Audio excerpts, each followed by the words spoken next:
My name is Bernice Hughes, and I remember the exact moment my parents handed me the keys to what they called my inheritance. My sister, Alicia, smiled like she had won the lottery, while I stared at the folder in my hands and tried to hide the disbelief on my face. In the folder were the papers to a house that looked like it had been abandoned for decades: broken windows, peeling paint, sagging roof, overgrown yard. This was not a gift.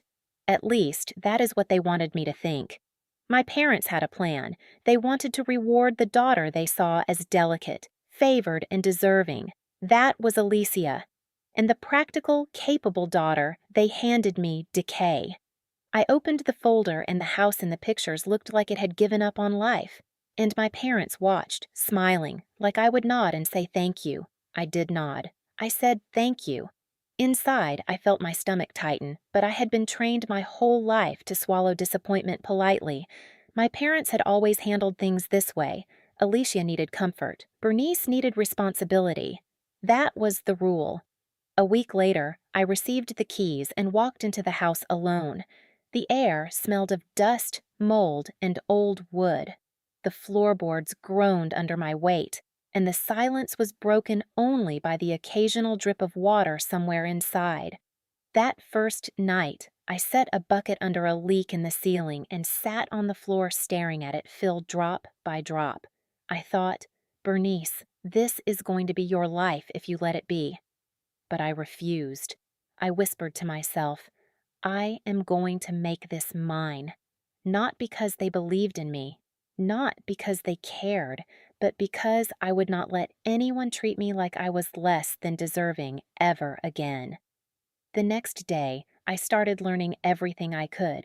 I worked my regular job during the day and spent nights watching tutorials on home repair. I borrowed tools, scraped my knuckles, patched walls, replaced windows, cleaned debris. Every weekend, I tackled a new problem. Slowly, the house began to change. Not into luxury, not into perfection, but into a space that could be called a home. And with each improvement, I felt a sense of ownership that my parents could never take away. I kept my head down, did the work, and did not speak of progress. Alicia called sometimes, asking how things were going. I told her it was coming along. That was the truth, but I kept the full story to myself. And then, 6 months in, I discovered something my parents had overlooked, something crucial. I went through the paperwork with a real estate attorney just to make sure everything was in order, and what he told me made my heart race. Bernice, he said, the house is not what makes this valuable. It is the land beneath it, the parcel, the zoning, all in your name. You own it outright. My stomach dropped and lifted all at once. The house was never meant to be the prize. The land was, and they had given it to me without realizing its full potential. My parents thought they had been clever, handing me decay while Alicia got luxury. What they did not know was that I now held the real power, the legal ownership, the asset they could not reclaim. I did not gloat. I kept working quietly, learning, improving, and documenting every change. I organized the papers, mapped the property, and kept records of every repair and improvement. I built value quietly while they assumed I was helpless. And when the house began to look genuinely livable, when neighbors no longer whispered about the ruin on the street, my parents called. They wanted to visit, to see what I had done. When they walked in, my mother froze, scanning the rooms, calculating. My father was silent, jaw tight, eyes moving from floor to ceiling. My mother tried to act casual. She said, This house is clearly the better asset now. We should balance things. And just like that, she suggested that Alicia move in and I take the apartment. I stared at her. You want me to give away the house I rebuilt? My mother smiled, tight and forced. You transferred it to you, she said. Same thing. I looked at my father. I said, no. My father tried to mediate. Let us all calm down. My mother snapped, Stop embarrassing yourself. They assumed I would bend, that I would give up the house without a fight. But they had overlooked one detail: the deed. I placed my folder on the counter. My attorney had prepared it.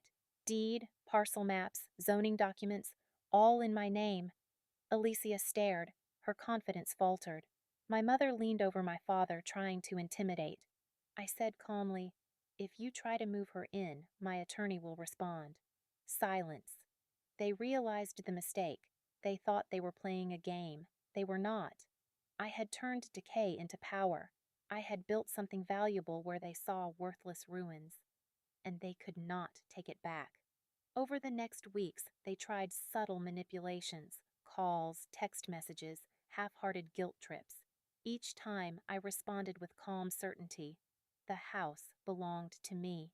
Everything in that folder belonged to me. And slowly, slowly, I saw the truth settle.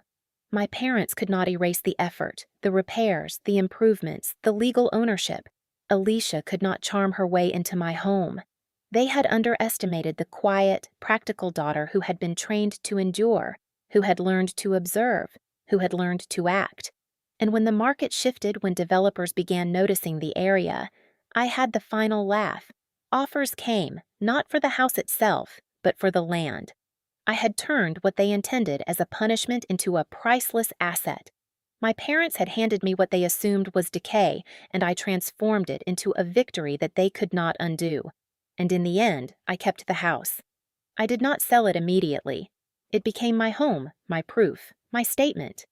Bernice Hughes had been overlooked, dismissed, and underestimated. And now, Bernice Hughes owned what really mattered. The lesson is simple. They gave me the house.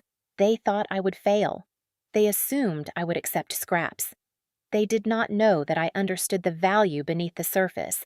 The effort, the knowledge, the quiet determination, that was mine. And when the truth finally came to light, when the land and the ownership were undeniable, I felt a calm satisfaction that no amount of favoritism, manipulation, or family expectation could ever touch. They tried to manipulate the outcome. They tried to assign value where none existed.